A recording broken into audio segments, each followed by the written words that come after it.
Hai unha curiosidade cos nomes das aves en galego moi chula, e que, por exemplo, se eu che falo do arrendajo, igual non che di moito, pero se che digo a pega marza, xa sabes que é unha pega que se ve nos nosos montes a partir de marzo, sobre todo. Falando do ferreiro, sabes que é unha ave manchadiña de negro, o ferreiriño azul, igual que o ferreiro, un chisquiño máis pequeno e que leva a súa fronte manchada de azul.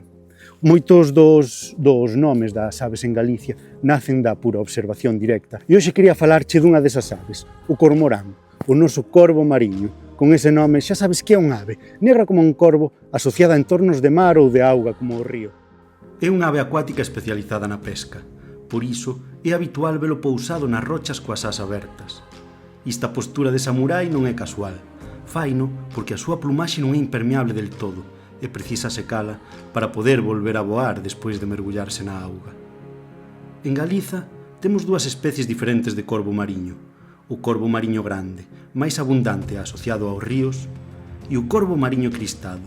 Esta especie está declarada como vulnerable, é dicir, que ten un risco alto de extinguirse en estado salvaxe, e aquí temos a sorte de atopalo nas nosas costas. O corvo mariño cristado recibe ese nome porque na época de reproducción luce unha fermosa crestiña.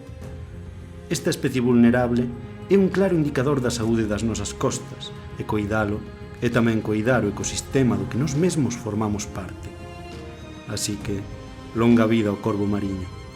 Saúde, natureza e vida salvaxe.